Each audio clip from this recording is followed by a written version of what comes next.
trumpet sounds, every eye will see, and every knee will bow. Hey! All the glory and power to Christ our King. Yeah, He reigns forever. All creation sings. Praise God, from whom all blessings flow. Praise Him, all the earth below. He is worthy, worthy. Praise God, all you heavenly hosts. Praise Father, Son, and Holy Ghost. He is worthy, worthy. Praise God. Praise God. He is worthy, worthy. Praise God. Praise God. He is worthy, worthy. Praise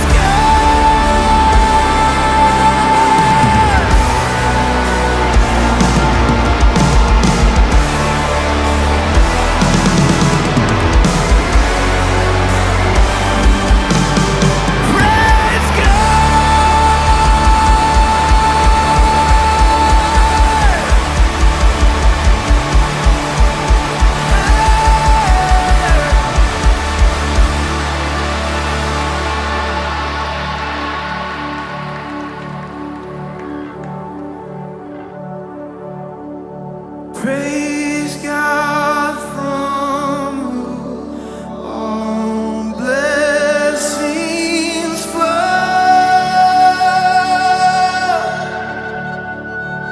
Praise Him, all creatures here below. Praise Him above the heavenly host. Praise Father, Son, and Holy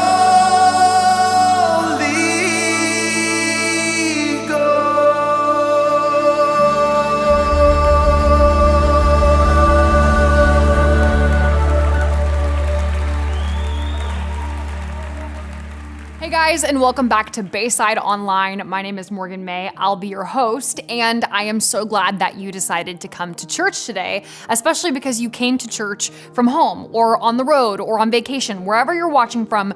We are so glad that you're here, and you are in luck because we are continuing on in our amazing sermon series, the Sermon on the Mount, the day that God talked about everything. And today, God is specifically going to instruct us in how we use our words, how we make promises and oaths, right? The entire theme of the passage is let your yes be yes and your no be no. In a world where our words come so easily and our words can do both harm and good, this is an awesome opportunity for us as the church to zero in on our words, how we use them, how we make and fulfill promises, and ultimately how we grow to look and sound more like Jesus. I think you're gonna love this message. I'm excited about it. So we invite you to go ahead and sit back, relax, grab coffee, pens, notebooks, and we really do hope that you enjoy today's service.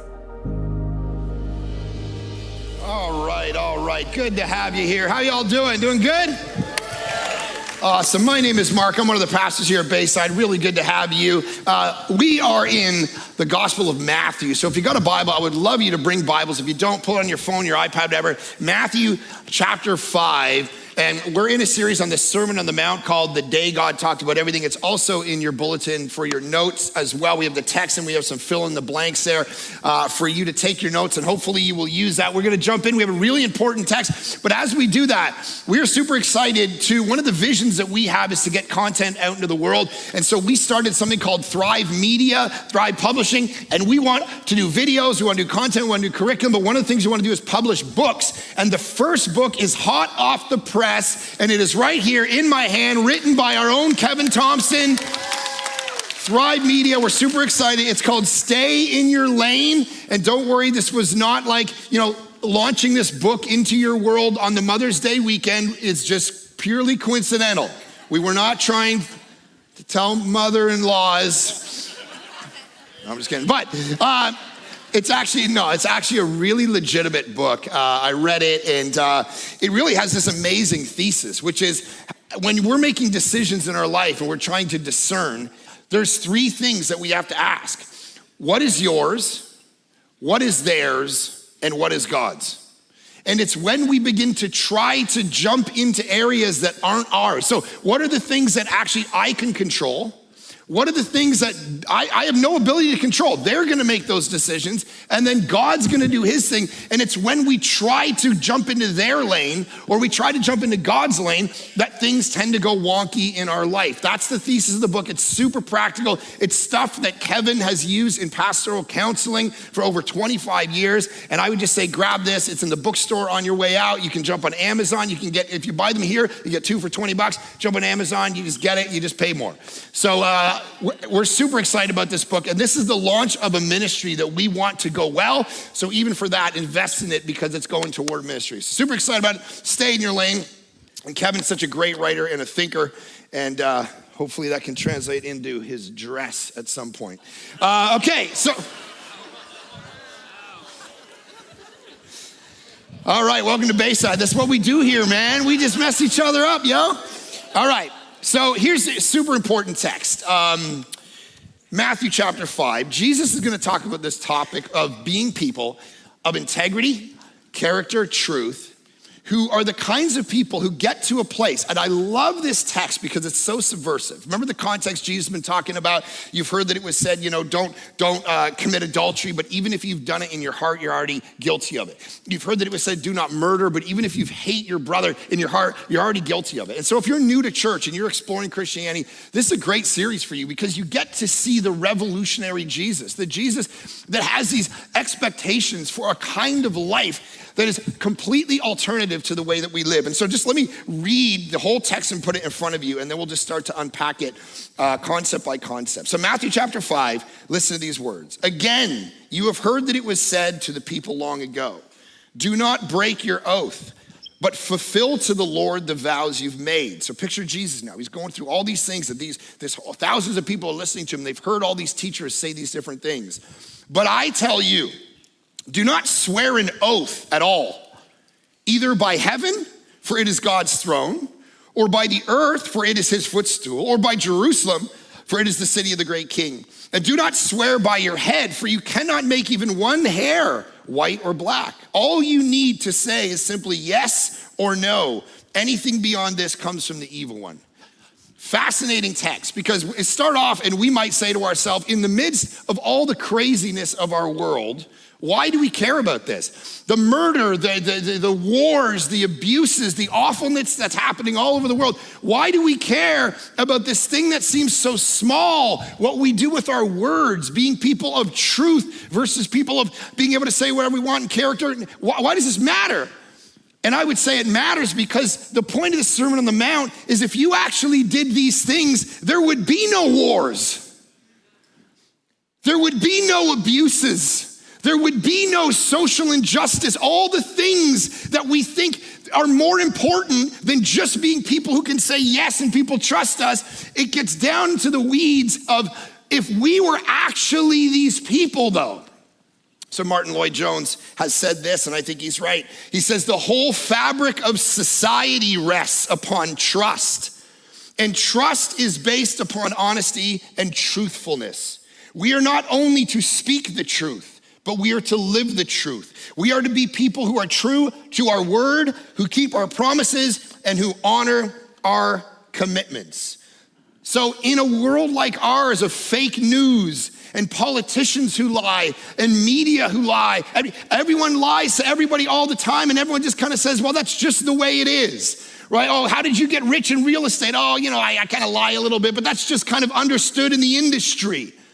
Right? We kind of justify these things in our life. And Jesus says, what if in a world like ours, which is defined by people that nobody really trusts, Like, every time you watch the news, it doesn't matter what channel it is, it doesn't matter what Twitter, you always you have this hermeneutic of suspicion when they're saying something, you're like, I don't think that's actually accurate. Like, I think they've got a bent on this. They're kind of coming at this from the right, or they're coming at this from the left, or they have an agenda, or you're always suspicious, right? Imagine this is Jesus' vision. Imagine there's a group of people in the world who the rest of the world could really trust. That's my people. That's what Jesus is saying. My vision for the church is that it's a group of people in the world that the world can look to and go, I know you guys aren't perfect. I know you fumble a lot of stuff. I know the world's a mess and it never gives us the straight goods, but we know the church is the group of people that we can come to and go, okay, come on. This is truth here. This is integrity here. These people, they're people of character. And they will tell me what is what, even if it's uncomfortable, even if it might not always go well for them. It's a place of integrity, character, and truth. That's Jesus' vision, to get you to a place in your life where nobody makes you swear on anything. If you're the kind of person who every time you talk, someone goes, come on, prove it. You should probably go, there might be something wrong with the way I live. Nobody trusts me. I golf with this guy. When we go golfing, every time he gives us a score, the other three players look at each other and go, I don't think so. Okay, bro. He was in the forest for a while and he always finds his ball in there. It comes out a different color than it went in, but whatever. If you imagine we could become the kinds of people where the world looked and went, those people, there's no need to question their life. That's what Jesus is talking about. Okay, let's get into it. So, context is this. He's in the Sermon on the Mount. He's talking about, I want your righteousness to surpass that of the righteousness, the Pharisees and the scribes. So your righteousness, chapter 5, verse 20, which is the center of the whole Sermon on the Mount, I want your righteousness to surpass that of the scribes and the Pharisees, meaning their righteousness is external. It's they look a certain way and sound a certain way. I need you to actually be righteous internally. I need you to actually, inside where nobody can see it, be the kinds of people who love and worship me, who follow me, and aren't legalistic. And so he says this, again, you have heard that it was said to the people long ago, do not break your oath. And he starts to talk about it. So here's the first thing. This isn't actually in the Bible, okay? He's talking about the teachers and the rabbis and the scribes and teachings that they did at the time. And so he says, you've heard that it was said, and there's no real Bible verse that just says this, you do not break your oath but fill the Lord the battle. There's some ideas of it, but basically the idea is these scribes and these Pharisees and these different rabbis walking around the first century have created this theology for your life. And you're all confused by it because they're misapplying the Bible. So he wants to try to come in. Like, how many of you have been in a situation where you've heard like the application of the teaching of the Bible and gone like, this doesn't feel right. Right? Like that's what he's talking about. Like I remember walking into a church and this guy was getting up, he was preaching a sermon. It was like when Jesus was walking into Jerusalem and he gets a donkey and the guy's like, and we're all donkeys. I'm like, I don't think that's a good application of this text. I don't think that's what it's about. So, and you remember in the 80s, like everyone got all jacked up and thought it was the end of the world. Every Christian TV show you were on, it was like, it's the end of the world. Well, why? Because computers, that spells 666. And then it was Y2K. When I first became a Christian, right? It was just before Y2K. So the first church I ever walked, remember guys, you remember Y2K, right? Remember what's gonna happen in Y2K? The computers were gonna shut down because someone forgot to put in a little thing in the computer. And so all computers, all the internet, it was all gonna shut down. So planes were gonna just start free falling from the sky. All the computers, your air conditioning wasn't gonna work. Everyone was gonna die. The hospitals would freak out. So the church I was a part of, they just taught and they were like, look, Y2K, it's in the Bible. It's in Isaiah 43. So you should all go get canned goods and big guns. And that was Canada, so that was a big deal because there were no guns. We're like, where are the guns? All right, you got to get in your bunkers. It's the end of the world. And the rapture is going to happen and all this stuff. And then that ticked by. I was just watching a movie at the time. I'm like, 11:59. Oh my gosh. Tick. All right, that was good. Pass the Doritos, whatever. Like, it was like, that's literally, but everyone saw it in their Bible. And this is what we can do. If we don't study the Bible properly, then we can mess it up, right? If we don't understand the genre and the context and the paragraphs and the sentences and what's actually been going on, people get into the Bible, they do wacky things, right? There's a classic story about the guy's like, I'm just gonna open my Bible and do whatever it says. Boom, and Judas hung himself, all right? Let's do it again, that wasn't good. Boom, whatever, go and do likewise. No. Whatever you do, do it quickly. I don't like it. So that's what people do. They misapply the Bible. They misunderstand the Bible. So here's Jesus, and he's saying, listen, I want to get you the true teaching. Don't listen to what these guys are doing about breaking your oaths and fulfilling these vows. I'm going to actually tell you what God really thinks about these things. And so he says, do not break your oath, but fulfill to the Lord the vows you have made. What does that mean? Do not break your oath. Well, this was an oral culture, not a written culture, right? So in that culture, they wouldn't like write things down like we write things down. Most of them couldn't read, most of them couldn't write.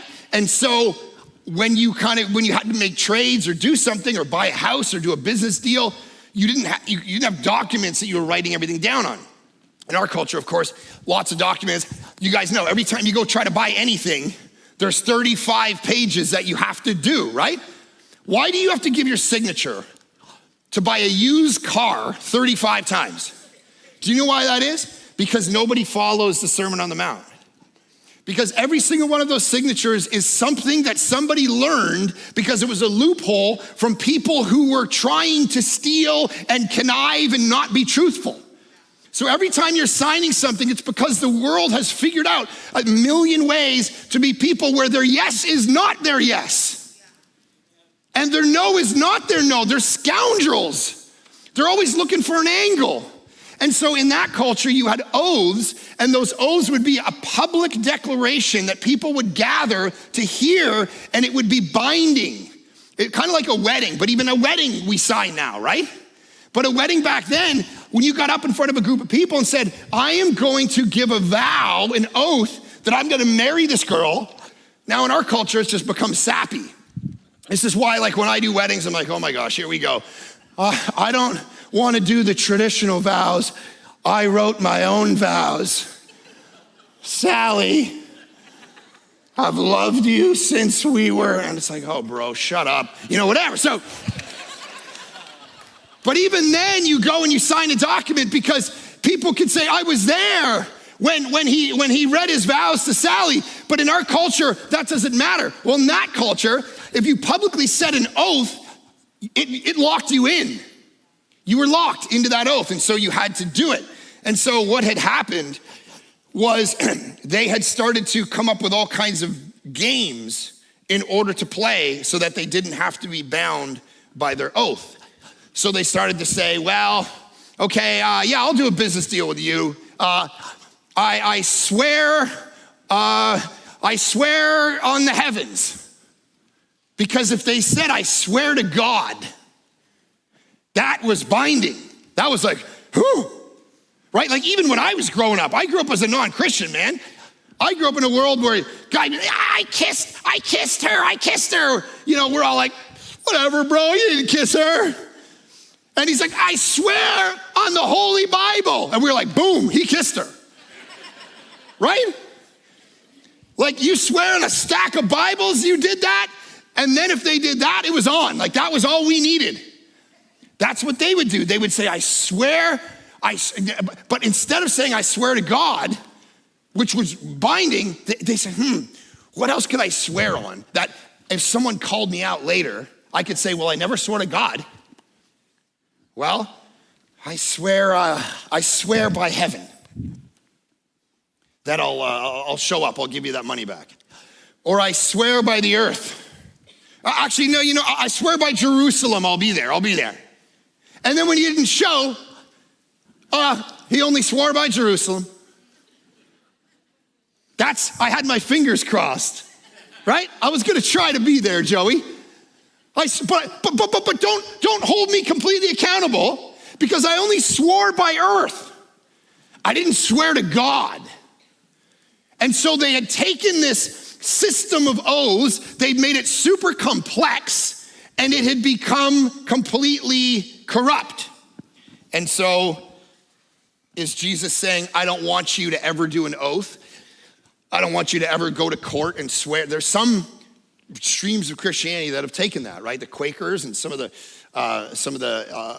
Anabaptist philosophy says they can never take an oath because Jesus says you're not allowed to take an oath. Can you never go to court and swear an oath? That's not what he's saying. He's saying there's a corruption that I want to try to save you from. There's a corruption where you've started. So here's what John Stott says. He says, Jesus is not here condemning all oaths, for he himself took an oath when he was questioned by the high priest in Matthew 26. Rather, he is condemning the misuse of oaths, which had become a way of avoiding the obligation to tell the truth. And so they had come up with all these little phrases to get them out of certain things. And they're playing a game. If I can say I said this, and then I can get away with that. And so they started using external words. You ever done this? Are you good with words? Do you manipulate people and things? Jesus is going to teach against this later in chapter 6. Remember when he starts to teach on prayer? And he's like, you know, those Pharisees that go up in front of everybody and they use their big words and they try to impress everybody in the way that they pray so that everyone will think they're righteous. And so that instead of just going, Father, thank you for, they'll say, oh, the soteriological, eschatological reality of my ecclesiological. And they're trying to impress everybody. I heard this one guy, he'd gone out at a conference and thousands of people there, and he was trying to kind of give this image of God. And he's like, God, we know that Satan is trying to attack us. He's like a great octopus who's trying to attack us with his 8 testicles.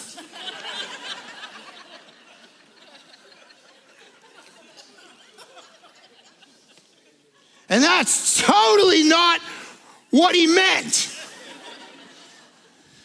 But we do that. We try to get all wordy with people and look so righteous. And so we use certain words to impress and to do certain things as if they're magical. And Jesus goes, my goodness, guys, you got to understand something. You've done all this stuff by heaven, by earth, by Jerusalem. Here's the problem. God is in all of those places.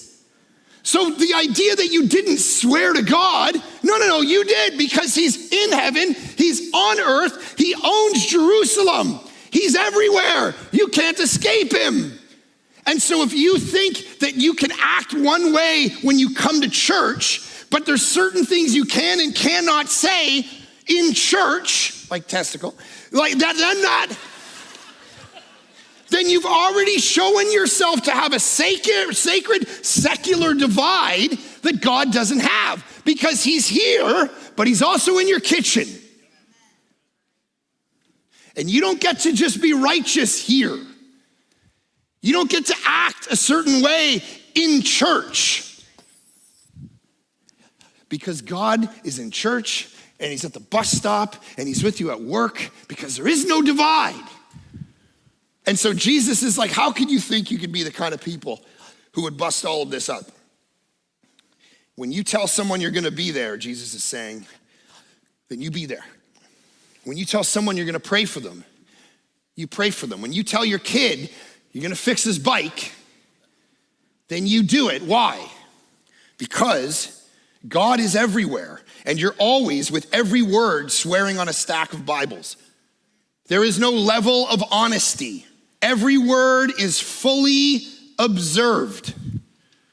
Think about that. Every moment of your life, every word, like imagine this. Imagine tomorrow, a camera crew decided to follow you around. And next week, they were gonna put a TV show on, like the Truman Show. And 30 million people were gonna tune in and watch your life. How would you talk? Oh, hello, Tom. Boy, I love everyone. Oh, poor person that I walk past every day. Would you like some money now? I love you, honey. You do such a great job. Well, I love you too. And look, you cleaned up the dishes. Unbelievable. He's saying, don't you understand? Every single day of your life is being viewed by billions of creatures called angels. That every moment of your life is on broadcast to God. That every moment of your life there is a great cloud of witnesses, Hebrews 12 says, that's watching you. It's creeping you out a little bit right now. You're like, wow, I didn't need to hear that. Your whole life, there's no hiding. There's no sacred space. There's no secular space.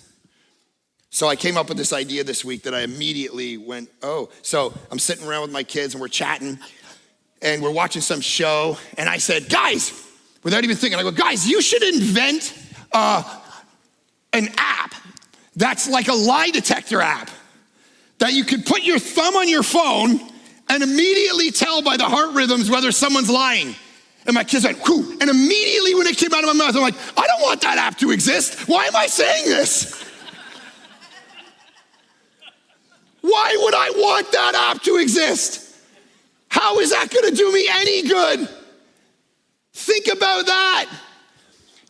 My daughters could walk up to me and go, am I your favorite daughter? Aaron could be like, do you find her pretty? This isn't gonna go well for me. Our whole life before God is one big lie detector app, man. He's watching you, and he's the only audience that matters. There is an audience of one. And now this, of course, is where this gets complicated too. Because you and I both know, let me give you a little bit of an aside. You and I both know we can't kind of be actually 100% honest, right? Like, because my kids, as we're raising them to be honest people, they talked to me the other day. They're like, you know, so-and-so, they sent me this thing, and I just said, oh, that's terrible.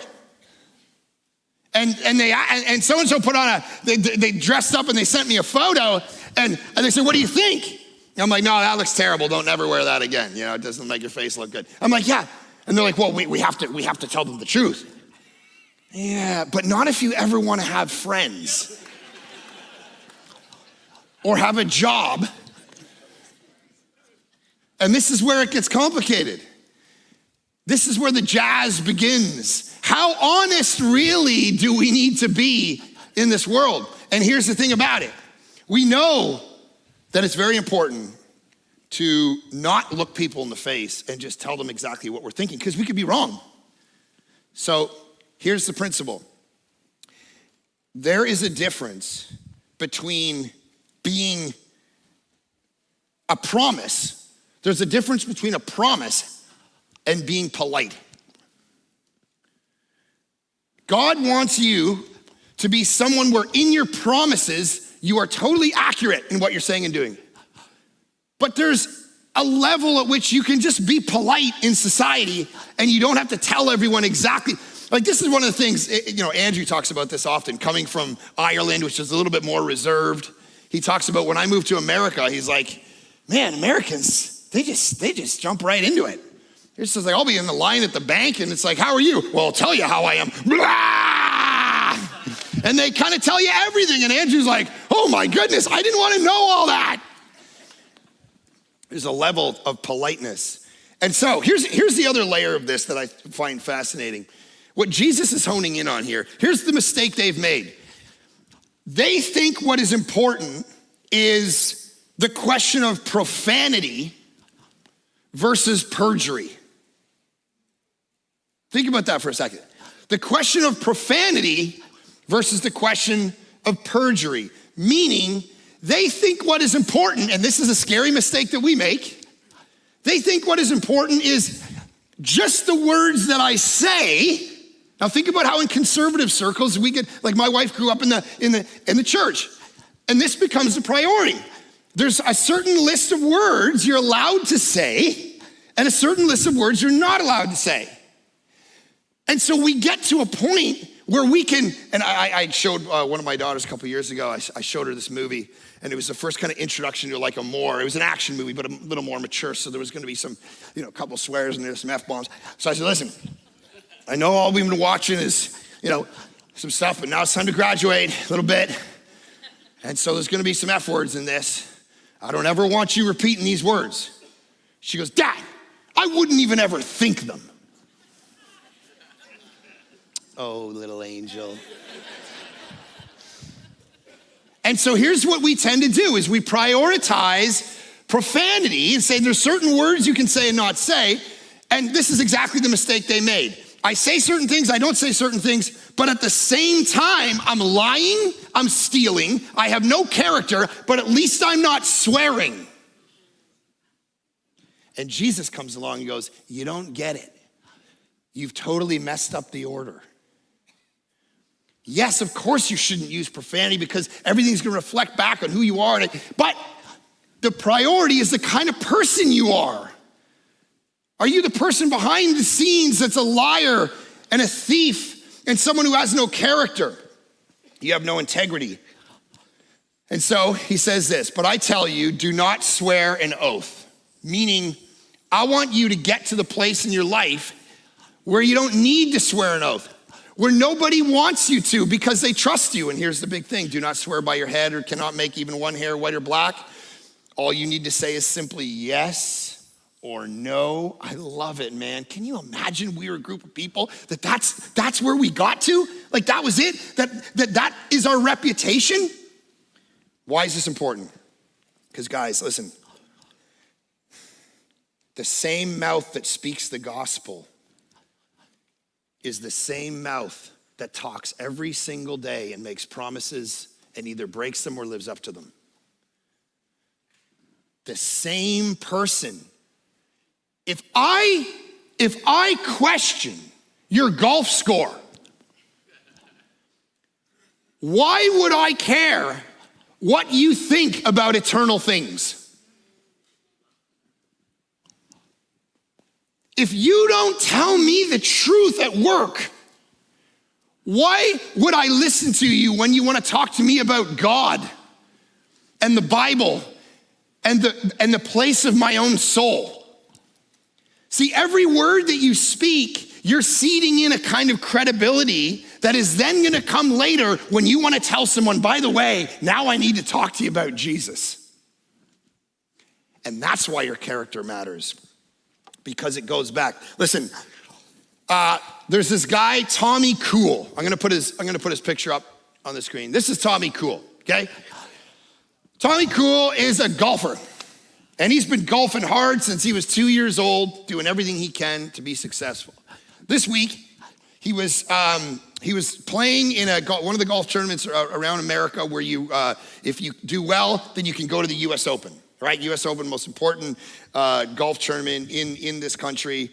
And so he was trying to get into the US Open. He went to this golf course and he shot 62, the round of his career round, probably broke the course record, and he got into the US Open. Tommy Cool did. It was unbelievable.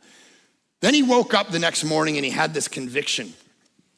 And the conviction was the course a couple weeks before had done something called aerating the greens, which means they punch holes in the greens in order for them to grow. And by the time they got to the tournament, there was still a bunch of aerated kind of small little holes in the green as they played. And Tommy realized that what he'd been doing all day was fixing the aerated divots, which is illegal. Nobody noticed, but he woke up convicted. And he went to the people and he said, listen, I know I shot 62 career, I'm going to the US Open, but for the whole day I was fixing the aerated holes. They weren't divots, they were aeration holes, and I didn't realize it. And then I realized this morning and I couldn't live with myself, so I had to tell you, and they disqualified him. It's a dumb rule, but here's the thing about Tommy Cool. The next time he looks somebody in the face and says something, they're gonna believe it. The next time he has to look his kids in the future, his wife, and say something, they're probably not gonna question Tommy Cool, man. Because that guy disqualified himself from his ultimate dream because of integrity. I don't know whether that's what we would do. There's times, Ray told me a story the other day about this conference that he was at, Christian conference, and one of the speakers came in and he told this crazy story about India and this and all this crazy. And then he left, and then another conference speaker came in. It was the next day, and the conference speaker got up, and he told the story, but this time it happened to him. And a lady walked up to him and said, "It's a fascinating coincidence. The exact same thing that happened to you happened to the speaker yesterday." And right there, all the credibility collapsed. Because we have to believe that people are telling us the truth. And the minute you start telling stories that aren't true, or a comedian, what's the ultimate violation for a comedian? To steal a joke. You steal a joke and pawn it off as your own idea, you'll be done as a comic. Because even in that world, integrity matters. Do you say, is your yes your yes? And this is actually getting more complicated. Here's what I think is the beautiful thing of this vision. You know, we live in a world right now. Remember a couple months ago, I talked about GPT, and a lot of you hadn't heard of it. And I said, as time goes on, there'll be more hands that go up and more hands that go up. So now artificial intelligence is at a point. This is recent. This is like the last 2 weeks. Here's what artificial intelligence now does. If you haven't all spoken for any time on the internet, like they put any audio of your voice on the internet, AI can take your audio and make you say whatever it wants. So here's what's happening now. They're taking people, and AI takes their voice and makes them call their parents and say, "I've been abducted. I need you to send money." One of the biggest podcasters in the world, a 2.5-hour podcast was put online with him interviewing someone, and it wasn't him. He's like, I've never done this interview in my life. AI created a 2-hour interview just because of all the words that he's put out. It can construct. This is the world you and I are living in now. A world of untruth, of synthetic reality, that Jesus is going, how refreshing is it gonna be to have a people whose yes is yes and their no is no, guys. In a world of AI and fake news and chat GPT and deep fakes, a people that you can trust. This is where the church is gonna shine in a beautiful way. Now, why do we lie? Why do we become the kinds of people who our yes isn't our yes and our no isn't our no? It's not because we're evil people sitting, twisting our mustache in a corner going, how do I take over the world? Eee! It's not that.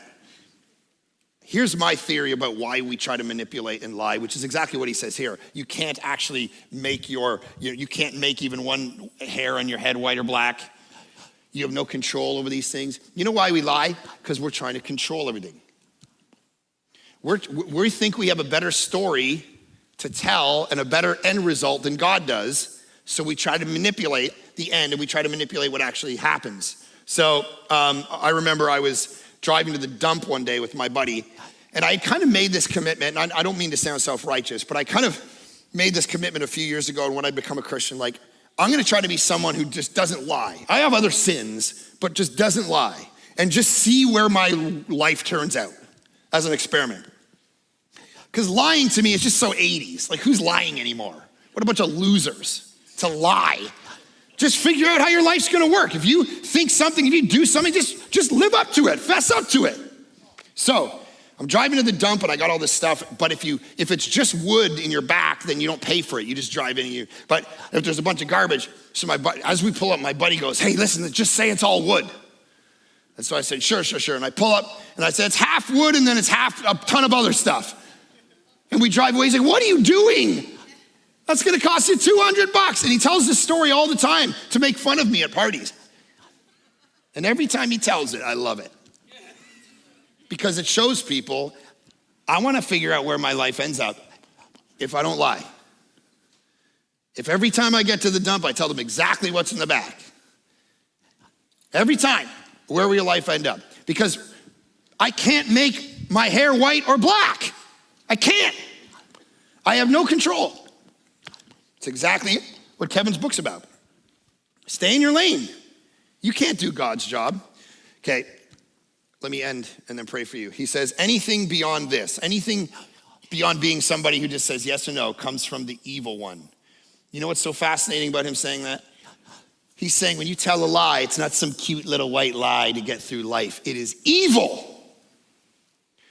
Like when you think about Satan, when you think about the demonic, if I say that, okay guys, you're demonic. You think about like you wake up and there's a foggy mirror, in your bathroom. It's like, oh my goodness. No. The demonic is when you lie. Lying is Satan's native tongue. It's exactly what he knows how to do. It's exactly what he does. And every time you do it, you capitulate with him. And you become an agent of evil in the world, not just some neutral thing. Now, to say all that, I bet a bunch of us are feeling kind of guilty right now. You're like, oh, well, I walked in here feeling good, and now I feel like a loser. So, let me tell you the good news. Jesus Christ went to the cross for a whole bunch of liars, like you and me. Jesus Christ went to the cross and took your legitimate punishment that you should get for all the white lies you've ever told, and he took them on himself, and he became a liar for you so that you could become his righteousness. That's what Martin Luther called the great exchange. He took your sin so that you could take his righteousness. He rose again from death. Now here's the beautiful image. Some of us are like, yeah, but I still do all those lies that I've told. All those lies. When I do marriage counseling with couples that have experienced adultery, oftentimes they'll say, it's not so much the adultery piece, it's the lying. It's the years of lying. It's every day she came home and pretended things were okay. It's every time that it's the lying that destroyed my soul. And so some of us have done those lies, and we walk in here as a liar, and we're like, Here's the beautiful thing about the gospel. I told this story at Thrive, and I'll tell it for you as I pray for you. There was a story I read recently where this woman said she would see visions of Jesus, and everyone in the town thought she was crazy. And so, oh no, I always see Jesus. He comes and talks to me. And so the local bishop of the local church said, okay, let's just prove her wrong. So he walks up to her and he says, okay, lady, here's the deal. Next time Jesus comes to visit you, you ask him to tell you what the sins that I spoke in my last confession, what were they? He'll know. And if he tells you and you've got it right, we'll know that you get visions of Jesus. She said, okay, I'll do that. So a couple weeks later, this bishop sees the woman walking around and the town kind of gathers around. He says, okay, did you see Jesus? Oh yeah, I saw a vision of Jesus. Okay, come here. Hey guys, Pastor Mark here, one of the senior pastors around here. So glad that you are actually part of Bayside Online. You really are part of our family. We have grown over the last couple of years online a ton, and we really do consider you as part of our church family. So what that means is make sure you subscribe and share this. It's great. But also get in a community group. Start watching the Bible study. Start being engaged. Even give. One of the ways that we can actually do online church and have this global community and even do the ministry of our campuses is by people partnering with us in the gospel, as Paul talks about in Philippians chapter 1. And that means by your resources, financially, there are people all over the world getting blessed through what we do at Bayside. And so obviously part of that is giving and using and stewarding that for the glory of God. So we're super thankful if you do that. We'd love you to start doing that, and just super thankful you're part of our church. So glad you're with us. Make sure that you let us know you're watching and part of this, because we want to get in touch with you and thank you and serve you any way we can. Anyway, thanks guys, and we will see you next week.